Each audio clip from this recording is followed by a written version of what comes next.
Welcome to ATTRA, Voices from the Field. This Sustainable Agriculture podcast is presented by the National Center for Appropriate Technology with support from USDA Rural Business Cooperative. Yes, this is Robert Maggiani. I'm a Sustainable Ag Specialist with the NCAT office in Texas. We are working with a project that's funded by Southern SSARE to investigate the opportunities for value-added products here in Texas. And we're going to be interviewing today Larry Butler, one of the co-owners of Boggy Creek Farms. They have operations in Austin and another place up in Central Texas. They're one of the pioneers in local sustainable agriculture here in Texas and have indeed done a lot of value-added production with their fresh produce. And so we're going to ask Larry some questions today about how they're doing and why they did what they did. So, Larry, I appreciate you being here. The first question I'd like to ask you, I've been familiar with your farm forever and used to see you there at the farmers market and Whole Foods and a lot of different places there in Austin. But I want to ask you, what's the first value-added product y'all tried at Boggy Creek, and why did you pick that one?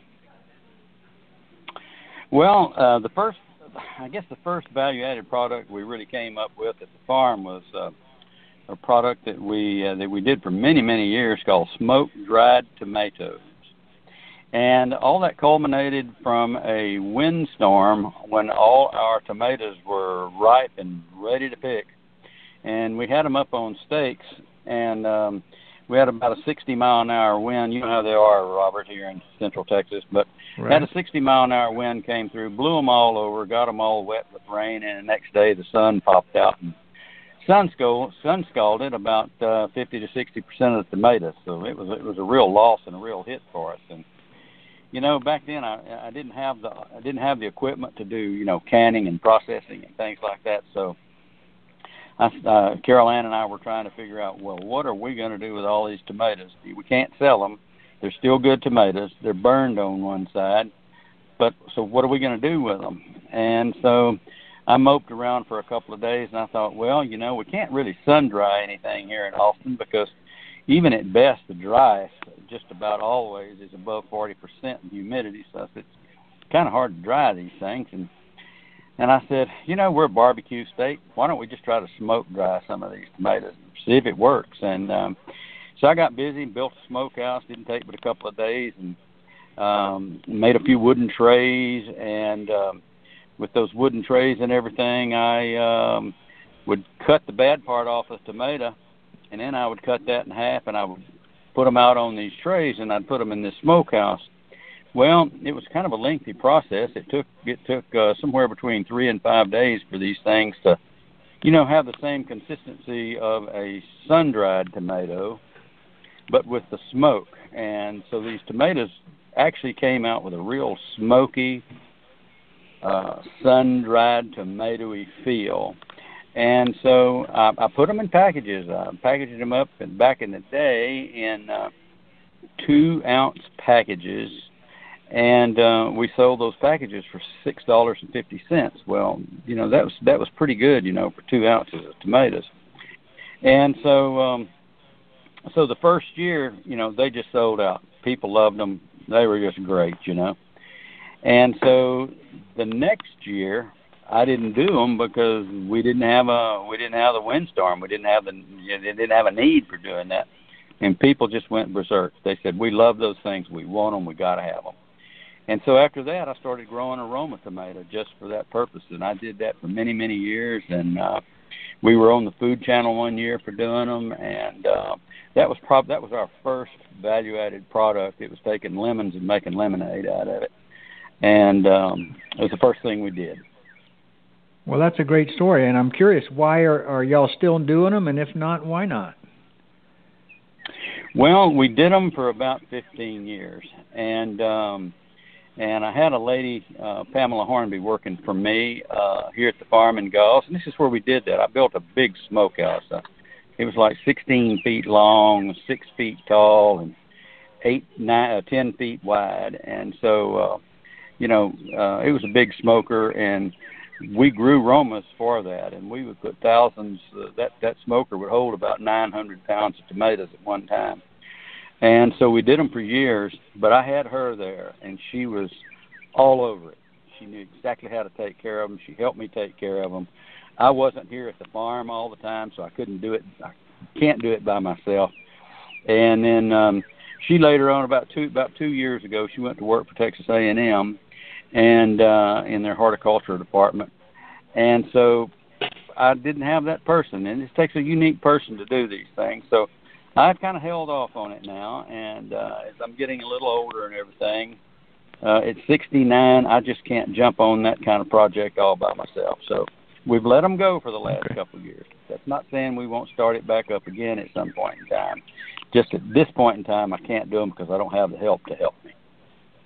Okay. Well, thank you, Larry. What other value-added products do y'all sell at Boggy Creek?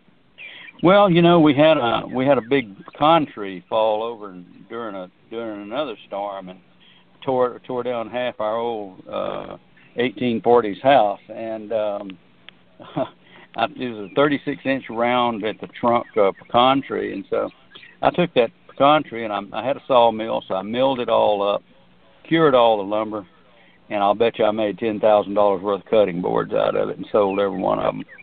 And so that was another thing where you just take something that, you know, hits you in the face, and then you back up and you just stand back and you take a look and you say, okay, I've got this tragedy here. How can I take this tragedy and make something positive out of it? And some people have the knack for being able to do that, and some people don't. And I'm not saying that I'm some great guy or something, but, you know, I can look at some kind of project like that and say, you know, we've been dealt this hand. We need to deal with it, and we need to try to make money out of it if we can. So it got publicized and all of this in the papers and stuff like this, that the tree had blown down and stuff. So we had plenty of business. So I milled this lumber and made those cutting boards, and people bought them, and I was selling them, you know, for anywhere from $25 to $50, just depending on the size and the shape and everything. And they were Boggy Creek Farm pecan. We call them the tornado pecan cutting boards, and so they sold right out, and we made thousands of dollars out of them. Okay. What about another food product value added that y'all are doing right now? Well, other food products that we've done. So I went and took a cooking class over at Texas A&M on how to can specific things, because canning is, you know, the one thing that you can do as a value added product, and you can either keep it on the shelf, or you can pack this stuff and you can keep it refrigerated. It stays good for months. And so I actually went to A&M and took a better food processing course from Dr. Al Wagner over there. And so I became, certified to do shelf-stable foods, acidified foods. And so we would make hot sauces, and we would make different, canned tomatoes and different things like that. And those are other products that we've done and that we do. And if we have an overage of cucumbers, I do cucumber pickles, and they've been selling like crazy. And so anything that you wind up with that's a good product and good quality product, you hate hauling it to the compost pile. And so sometimes I overprocess too much stuff and I can't sell it, but I'd rather have a little bit too much than not enough. And so people have really gotten used to coming out to the farm and buying this stuff. I had people to buy my canned tomatoes. They'd come by and buy a case at a time, And so, not that I make tons of money out of something like that, but during the season, during the off season, the winter time when things slow down just a little bit, it really feels nice for people to come in and buy a jar of pickles, buy a jar of juice, buy the smoked dried tomatoes, buy a cutting board, and It keeps, not that you're making tons of money out of it, but it keeps a money flow going. And sometimes you need that money. Whether you really knocked a home and made a profit out of it, who really knows? But it keeps people coming to the farm stand. And if they keep coming to the farm stand, they're going to buy everything else you've got also. So that's the way I always looked at the smoked dried tomatoes. Huge money maker? Not at all. Keep people coming to the farm? Absolutely. So that's that's one of the reasons that we do the value-added products, because we have a farm stand. We get all these people that actually come to the farm 2 times a week. And so when they're there, I want them to have something to buy. And the more you have for them, the more they're going to buy. Okay. Well, that's interesting. That kind of segues into the next question I had for you is what words of wisdom might you have for producers who are contemplating the production and sales of value-added? Of course, you just mentioned one of them, the idea of having some income, when you're not harvesting fresh produce and getting people to come into your farm when you don't have fresh produce. But what other words of wisdom might you share with them? What failures that you had with a product that you said, boy, I think this is going to be a winner, and all of a sudden it turned out to not be a winner? Why do you think that might have happened? Well, it's like the smoke-dried tomatoes. It was kind of a winner. It was a winner until Pamela left, and then after she was gone, it just made it to where I couldn't do it anymore. So that became a loser. I mean, it's kind of hard to sit here and think right now just exactly what all my losses are. I mean, hey, I'm a farmer, so right. You're in that business. You're gonna have some things that win, and you're gonna have some things that lose. And that's just the nature of the beast. And, we've done things that they just didn't work. And we said, oh, my God, I don't think we're going to do that again. And so, sometimes we grow too much of one thing. And you just can't get rid of all of it. You can't process all of it. You can't do all of it, So if you wind up having to throw it to the hogs, we don't have any hogs. But if you have hogs, maybe you can make money on the hogs, So everybody has a different spin on what they can do, but it's kind of hard to say what in this business we don't have a set price, so it's hard to really realize whether you make money, break even, or lose money on certain products. If I'm building widgets, I know that if I buy a washer and a screw from you, and I buy a cushion from this other guy over here and a wheel from the other one, I know what my input costs are, and I know what I need to make for a profit, and I need to know what I can sell it for. When I'm in this type of situation, I don't know what my input costs are. I mean I can kind of figure it a little bit, but it's hard to figure, how much did this cucumber cost to develop? How much did, to put this cucumber on your table, what did it take me to do that? It's really hard to come up with a rock-solid price on things like that. And you can think, well, maybe you need computer records and things like that. Will that help? I don't know, maybe just a little bit. But there's so many different variables to what happens, it's even hard to get a computer to figure it out. So we just look at things, and we try to look at cash flow. Sometimes we overprice some things. Sometimes they sell when we do that. Sometimes they don't. And we lower the price, or we go compost it. And so it's really hard to say, just about certain things like that. Mm-hmm. Have you ever thought about developing a line of value-added products? I know your name, Boggy Creek Farm, has a marketing value to it, and I'm just curious if you ever thought maybe about doing that. Well, I've always been a kind of a person that's done everything myself. And so releasing some of these responsibilities and all these other things onto other people and expect those people to carry on my dream and carry on what I need to do and my quality and all these different things, it's been really hard for me to develop that kind of situation. Would it be a moneymaker? Yeah, it's a possibility it would be. And I'm relinquishing some of that authority and some of that work to other people because, I'm 69 years old and I've been doing it for 26 years, and the same way with Carol Ann. And so she's doing a little painting right now, and I'm still doing some woodworking and some different things like that I'm enjoying. Or there's some things some food products, and yeah, probably so, but it has to be a situation where I grow those products. I do not want to go down to a produce house. As a matter of fact, I am not going to go to a produce house and buy Roma tomatoes just so I can make a hot sauce in January. And so those are the kinds of things. So whatever it is that we develop, we need to be able to grow that product, package that product, and store that product until the next season comes back around. Some of those seasons are relatively long. Cucumbers, you can grow them for a long time. Squash the same way. Tomatoes are relatively short-lived things. I've made good money on potatoes this year. So, I don't know. It kind of falls in those categories, I guess. Okay. Have you ever developed any products with using fruit as a principal ingredient, either melons or figs or berries or peaches or any of that kind of stuff? Yeah, I've done fig preserves, and I haven't done much in the way of melons. That's a big product. I don't mind growing some small, personal size stuff to a certain degree.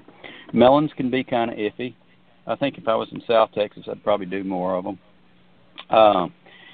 We grew strawberries for a year, and then last year we grew strawberries, and anthracnose ate them up. So we just got out of the strawberry business. It ties up land for 6 months. It's very expensive to kind of get into them, so we really kind of got out of strawberries here as of late. So we don't do a lot of fruit, but figs are our main thing. We do grow a little citrus and things like that, but not enough to really process as a crop that we could use as a value-added situation. So do you sit down with Carol Ann and say, boy, I think if we had eggplant, we could make eggplant casserole or something like that. Do you really build around value-added products, or do you make value-added products almost kind of like an afterthought based on situations that come up? Yeah, they're definitely it's definitely an afterthought situation. We also we're now beginning to generate a little bit of a situation with a company here in Austin called Farmhouse Delivery. So we're beginning to start selling them more products, and I think this year, starting this September, we're gonna start doing products for Farmhouse, stuff that we normally use, like our eggplant, our green eggplant that we have, and different things like that. We're going to start selling more stuff through Farmhouse Delivery. This way, we can grow more product. That way, I know I'll always have plenty for my farm stand, and then I can sell them the bulk of that stuff. And they give me a little better. They give me better than wholesale on it. So that I really appreciate, and I can grow more things for them. And so we're kind of leaning towards doing that. Let them go do delivery service. Let them go do that stuff and do it for us. Because I don't know. I don't know that I want to get very big. We've always been in this business. We've never wanted to be in debt.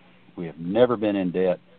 And I tell every person that has ever been an intern at the farm that wants to get into this business, you got to stay out of debt, because you never know when you're going to get hammered. So we're going to pick up and grow more things, but we have to figure out how we can do it more efficiently, and how do we run our people and all that stuff. We've got 7 or 8 employees now, so I don't know how many more we're going to want to jump on at our age. You see, if I was 45 years old, it would be a different story, but I'm a little older. But well, that leads me then. Go ahead. Go ahead, Larry. Yeah. Well, that leads me then to the last question. Then, Larry, what do you have as plans of succession? Who's going to take over that grand thing that you guys have developed and built over these years?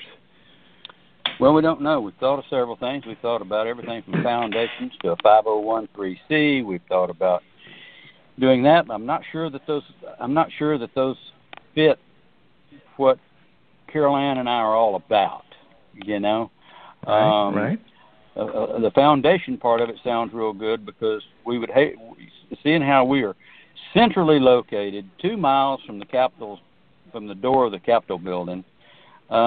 We feel like there's some sort of legacy that we would like to leave to to the people of the city of Austin, not the city of Austin. I can't hardly take them, but the leave for the people. We would like to have education out there. You never know. We live in fairly good times now. They're crazy times, but they're fairly good times. But you never know when knowing how to hunt, knowing how to fish, knowing how to raise your own vegetables, how to preserve your own vegetables, how to build your own shelter, how to do a basic electric, basic plumbing. You never know how these things are going to come along and affect this country at some point in time. And so we're thinking about going into more of this kind of thing, canning classes, gardening classes, even basic electrical classes. So we want to have like electrical camp, a tour camp. So like a homesteading institute kind of thing, right? Kind of like something like that. I don't know that we want to be. I don't know that we want to be able to. Or right now, I don't know that we want to have our feet held to the fire on how we put this thing together. We still want to have the control of it, because if you get other people into it and get it involved and give them power and stuff like that, we don't know if they're going to have the same goals and the same drive and the strive and the things need to happen. We don't know that they're going to be that close to us. So I think what we want to do is hold on to that as long as we can. Probably somewhere within the next 10 to 12 years, if we're still alive, then something like that would have to take course. But then we'll have the people around us that we love and we know and we trust, and we'll probably do something at that point in time. Larry, we certainly appreciate the information and that you've shared with us. I know y'all have a great story, and I've been watching y'all do what y'all do for the last 25 or 30 years, and y'all are just amazing, and we certainly appreciate the legacy that you guys have given us, and we look forward to working with Boggy Creek from now till who knows when, till forever. Thanks, Larry. Well, you're certainly welcome. I've enjoyed it. Our goal has always been and always will be to feed people the absolute best and the cleanest and the healthiest food that we can possibly put on their plates. That's our mantra. It always has been for the last 26 years, and it's going to continue until we can't do it anymore. Thank you. So thank you all very much for doing what you're doing, and if you need anything, well, keep us in mind. We'd appreciate it.